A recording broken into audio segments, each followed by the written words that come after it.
Welcome back to the Timeless Wisdom Podcast. Today, we're going to be diving deep into a phrase that's just packed with meaning, the owner of the day of recompense. And it's straight from the very first verse of the Quran, Surah Al-Fatihah. It's got to be important. Absolutely. And what's fascinating about this phrase is that it's not just some theological jargon. It really captures the essence of Islamic belief in the Day of Judgment. It's a reminder that our actions in this life have these profound consequences and that ultimately justice will prevail. No, that makes sense. So we hear about the Day of Judgment, but for someone who might not be as familiar, what does it really signify? And why does it hold such a central place in Islam? So imagine a world, right, with no accountability, where people who hurt others, those who exploit the weak, they commit all these injustices and they just get away with it. The Day of Judgment ensures that that doesn't happen. It guarantees that ultimately everything will be balanced out and justice will be served. Oh, so it's like the ultimate cosmic check and balance. No one escapes the consequences of their actions, regardless of their power or status. Exactly. And it goes beyond just individual accountability. Quran emphasizes that our actions have these ripple effects throughout society, right? So think about it. If someone steals from a store, right, even if it wasn't you directly, it impacts everyone's sense of safety and security. It's a powerful reminder that our actions, even seemingly small ones, they have a much broader impact on the world around us. Precisely. And the opposite is true as well, right? When people live righteously, when they uphold justice, when they show compassion, it creates a more harmonious and just society for everyone. So it's not just about fearing punishment on the Day of Judgment. Yeah. It's about recognizing that aligning our lives with Islamic principles actually helps create a better world for ourselves and for others as well. Absolutely. Now, there's another fascinating layer to this phrase, right? It has two equally valid recitations in Arabic. One emphasizes God as the owner of the day of recompense, while the other highlights him as the king. That's interesting. What's the significance of this subtle difference in wording? So the word owner, right, it indicates absolute authority and control. Think of it like owning a house. You have the final say in what happens there, right? Yeah. So similarly, God's ownership of the day of recompense means he alone governs its affairs. Nothing happens without his decree. So even the most powerful rulers in this world are ultimately answerable to God's authority on that day. Exactly, and that's where the word king comes in, right? It emphasizes God's direct rule and judgment over all creation, including those who held worldly power. The Quran is very clear that God gives and takes away power according to his will. No earthly ruler can escape his ultimate judgment. This kind of reminds me of the story in the Quran about Prophet Abraham, right? Challenging a king who claimed to control life and death. It really drives home the point that worldly authority is temporary while God's power is eternal. That's a perfect example. The Quran uses that story to show us that even the most powerful rulers are accountable to a higher power. It's a potent reminder both for those in positions of authority and those who are under their rule. It seems like everyone faces their own unique tests, whether, they're in a position of authority or under the authority of others. Precisely. And this leads us to another important question. Why does God test us at all if he already knows everything, right? Yeah, that's a question I've always pondered. If God is all-knowing, what's the purpose of these tests? Well, here's where Islamic teachings beautifully connect with modern psychology, right? Why do universities give exams? It's not because the professors are trying to learn something new about their students, right? They already have a pretty good grasp of each student's understanding. It's more about the student proving to themselves what they've learned. Exactly. Exams act as evidence of the student's effort and understanding. Similarly, God's tests aren't for his benefit, they're for our own growth. So there are opportunities for us to uncover our strengths, our weaknesses, to evolve and become better versions of ourselves. Precisely. God knows our true potential, and he tests us to help us reach it, both spiritually and morally. Just like those university exams, we'll have the evidence of our choices and actions laid out before us on the Day of Judgment. So no one can claim they didn't have a chance to do good or that they were forced to do wrong. Exactly. The tests we face in this life, they're opportunities to prove our commitment to God's guidance and to develop the qualities that will lead us to success both in this world and the next. Right. And it's not just about avoiding major sins. It's about aiming for excellence in every aspect of our lives, from how we treat others to our innermost thoughts and intentions. Absolutely. Every single choice we make, every action we take, is part of our ongoing test. And that brings us to the final word in this phrase, day, right? What does day actually mean in the context of the Day of Recompense? Well, we understand a day is a 24-hour cycle, but I have a feeling things work a little differently when we're talking about divine timescale. You're absolutely right. The Quran challenges our limited human perception of time. It describes a day with God that could be equivalent to thousands or even 50,000 years, according to our earthly calendar. Wow, that really puts things into perspective. Our understanding of time is so minuscule compared to God's eternal perspective. Exactly. The Quran reminds us that God isn't bound by the same limitations as us, right?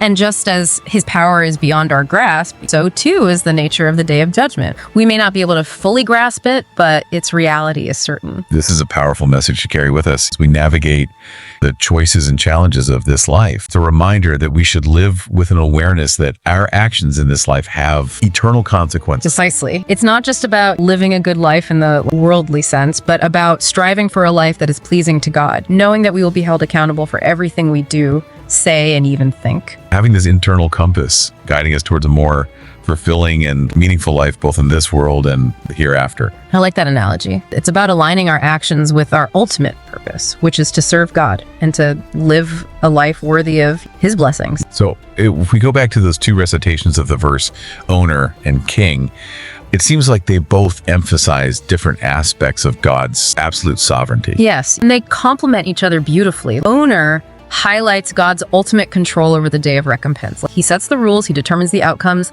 Nothing happens without his permission. And King emphasizes his active role in judging and governing the affairs of that day, right? Holding everyone accountable for their actions, regardless of their status in this world. That's powerful. So it's a reminder that even those who may have escaped earthly justice will not escape God's judgment. On that day, true justice will prevail. Exactly. It's a sobering thought, but also kind of a comforting one, knowing that ultimately justice will be served, even if we don't see it in this lifetime. And it's not just about punishment, right?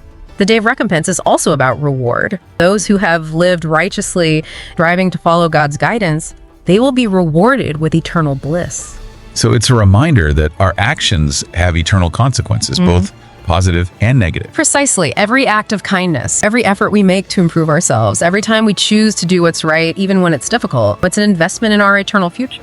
This concept of the Day of Judgment being a day with God lasting thousands of years, it really challenges our understanding of time. What does this tell us about God's nature? Well, it highlights his limitlessness, right? As humans, we're bound by time. We experience it linearly or from past to present to future. But God is the creator of time. He's not bound by its constraints. So while we may try to, measure and quantify time, God exists beyond those limitations. Exactly. And the concept of the Day of Judgment lasting for thousands of years, according to our reckoning, it underscores the magnitude and significance of that event. It's not just a fleeting moment in time, it's an event of such enormity that it defies our comprehension. And this brings us back to the importance of living our lives with an awareness of this ultimate reality. It's not meant to fill us with fear, but to inspire us to live in a way that aligns with our true purpose and to strive for a life that is worthy of God's mercy and blessings. Absolutely. It's about recognizing that every action, every word, even every thought has weight and will be accounted for. It's a profound concept. It really makes you stop and think about the choices that you make throughout the day. Exactly. And it encourages us to constantly strive for self-improvement, to act with sincerity, and to remember that our true purpose is to please God. Right. It's about aligning our actions with our ultimate goal, which is to earn God's pleasure and attain eternal bliss. Precisely. And this brings us back to those two recitations, Owner and King. They both offer unique insights into God's absolute dominion. You mentioned that Owner highlights God's complete control over the day of recompense. Yes, he sets the rules, he determines the outcomes, he alone decides who is rewarded and who is held accountable, right? Nothing happens without his knowledge and permission. And King emphasizes God's active role as the ultimate judge on that day. Imagine a courtroom, right? Where all of humanity stands before God the King, who holds absolute authority and dispenses perfect justice. Oh, wow. That's a powerful image. And it really drives home the point that no one escapes God's judgment, regardless of their worldly status. Exactly. The Quran uses the word king to emphasize God's direct involvement in the affairs of that day. His judgment is not passive or distant. He's actively involved in weighing our deeds and dispensing justice. Right. It's a sobering thought, but it's also incredibly reassuring. to know that ultimate justice will be served. Absolutely. And remember, the day of recompense is not just about punishment. It's also a day of immense reward for those who have lived righteously. That makes sense. So every act of kindness, every prayer, every effort we make to improve ourselves, an investment in our eternal future. Precisely. It's like planting seeds of goodness in this life that will blossom into unimaginable rewards in the hereafter. This whole concept of time being different for God is so fascinating. You mentioned a day with him could be thousands of years for us. What does that tell us about his power? Well, it shows us that God operates on a scale beyond our comprehension, right? We're bound by linear time, moving from past to present to future. But God transcends these limitations. He's the creator of time itself. So our attempts to measure and quantify time are meaningless in the grand scheme of God's eternal existence. Exactly. And the fact that the Day of Judgment, which is such a momentous event, could last for thousands of years, according to our reckoning, shows the sheer magnitude and significance of that day. Right. Trying to grasp the concept of infinity. It's simply beyond our human capacity to fully understand. Yet the Quran tells us that this is a reality we must prepare for, right? And how do we prepare for something so colossal? That's a good question. How do we wrap our minds around something so immense and apply it to our daily lives? By focusing on what we can control, our actions in this world. We may not fully grasp the vastness of God's time or the magnitude of the Day of Judgment, but we can strive to live each day as if it were our last. Oh, wow. That's a powerful reminder. It's about making every choice, every action, a reflection of our faith and our belief in God's ultimate judgment. Exactly. It's about cultivating qualities like patience, gratitude, compassion, forgiveness, because these are the qualities that will truly matter on that day. So it's not just about avoiding sin. It's about actively striving to become the best versions of ourselves, right? Not just for our own benefit, but for the good of those around us and ultimately for the pleasure of God. Beautifully said. The journey of self-improvement is a lifelong endeavor, right? It's not about reaching perfection overnight, but about consistently taking small steps forward, seeking God's guidance, and knowing that His mercy is always available to those who sincerely repent. I think a lot of people struggle with feelings of guilt or regret over past mistakes.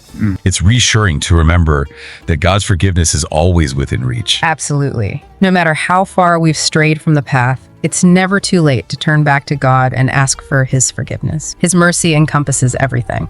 These insights have been incredibly valuable. I think it's crucial to remember that Islam isn't just a set of rules and rituals, but a comprehensive way of life that offers guidance for every aspect of our existence. Exactly. Understanding the concept of the Day of Recompense is key to living a meaningful and fulfilling life, both in this world and the hereafter. It's a powerful reminder that our choices have eternal consequences, but it also empowers us to choose a path that leads to God's blessings and everlasting reward. Precisely. And that's the core message of this podcast, right? To delve into the timeless wisdom of Islam and explore how its teachings can enrich our modern lives. Share these reflections. I hope this discussion has been beneficial and inspiring to our listeners. I know I've personally gained a lot from this conversation, and I'm sure our listeners have as well. Remember that the Quran is a wellspring of guidance and wisdom for all humanity, right? It offers answers to life's most profound question and illuminates a path toward a truly fulfilling existence. So I encourage everyone listening to take some time to reflect on what we've discussed today and see how you can practically apply these concepts to your own life. Even small changes can create a ripple effect. Start by choosing one area where you can improve, whether it's your relationships, your connection with God, or your pursuit of knowledge. And remember, you're not alone on this journey, right? There are numerous resources available to help you along the way, including our YouTube channel, The Broke Entrepreneur, where you'll find a wealth of videos covering a wide range of Islamic topics. It's a great platform to connect with other Muslims, learn from knowledgeable scholars, and discover practical tips for integrating Islamic principles into your daily life. Right. So if you're looking for more guidance on living a life aligned with God's teachings and the wisdom of Islam, I highly recommend checking out the Broke Entrepreneur YouTube channel. You'll find a treasure trove of knowledge and inspiration there. And with that, we come to the end of another enlightening episode of the Timeless Wisdom Podcast. Thank you for joining us on this journey of exploration. Remember that the Quran's wisdom transcends time, so let's apply it to our lives today. We're constantly being nudged to look inwards and evaluate our actions and intentions, right? We're constantly being reminded to really think about what we're doing. Exactly. It's about cultivating that inner awareness that God is always present and witnessing everything we do. And it ties back to the beginning of our conversation about the Day of Judgment, right? Where everything will be laid bare and we'll be held accountable for all of our choices. Yes. The Day of Recompense serves as the ultimate reminder that our actions in this life have profound and lasting consequences. You mentioned that a day with God could be thousands of years, according to our perception of time. That really stretches the imagination. It does, doesn't it? It highlights the vast difference between our limited human understanding and God's infinite nature. We're so used to thinking about time in a linear way, but this concept challenges us to think beyond those limitations. Absolutely. The Quran frequently uses metaphors and imagery that force us to confront the limitations of our human perception. It's like trying to fit the ocean into a teacup, Our minds simply can't grasp the vastness of God's time and power. Exactly. And yet the Quran tells us that this is a reality we need to acknowledge and prepare for. So how do we even begin to prepare for something that's so beyond our comprehension? By focusing on what we can control, our actions in this very moment, we may not be able to fully grasp the complexities of the hereafter, but we can choose to live each day with awareness and intention.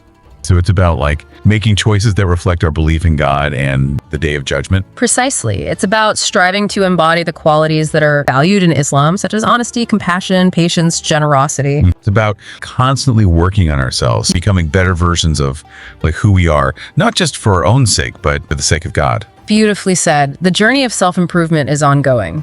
It's about taking small steps consistently, making amends when we falter, and always seeking God's guidance. This reminds me of the saying, the best of those who repent are those who never sin, but if they do, they repent immediately. It shows that making mistakes is part of being human, but the key is to acknowledge them and turn back to God. Exactly. God's mercy is always available to those who sincerely repent. No matter how far we may have strayed, we can always find our way back to His path. I think that's a really important message for people to hear. Sometimes we get caught up in our shortcomings and feel like we're too far gone, but there's always hope for redemption. Absolutely. The Quran constantly emphasizes God's forgiveness and His willingness to accept those who turn to Him with a sincere heart. It's like a beacon of light, guiding us back to the right path, no matter how lost we may feel. Exactly. It's a reminder that despair should never overtake us. God's mercy is greater than any sin we could ever commit. This has been a truly insightful conversation about the owner of the Day of Recompense. It's a phrase that packs so much meaning and depth into just a few words. It's a reminder that our actions have weight, that we are accountable for our choices, and that ultimately justice will prevail. It's a call to live with purpose, with awareness, and with the constant striving for self-improvement. And it's an invitation to connect with the timeless wisdom of the Quran and find guidance for navigating the complexities of life. Well, thank you for sharing your insights with us today. It's been a truly enriching conversation. It's been my pleasure. I hope our listeners have found this discussion beneficial and inspiring. For those looking to dive deeper into the teachings of Islam and find practical ways to apply them to their lives, I highly recommend checking out our YouTube channel, The Broke Entrepreneur. You'll find a wealth of resources there, from lectures and discussions to personal growth tips and community support. So if you're on a journey of self-discovery and seeking to connect with your faith in a meaningful way, be sure to subscribe to The Broke Entrepreneur. You'll find a welcoming community and a wealth of knowledge waiting for you there. And with that, we come to the end of another enlightening episode of the Timeless Wisdom Podcast. Thank you for joining us on this journey of exploration. Remember, the Quran's wisdom is timeless. Apply it today.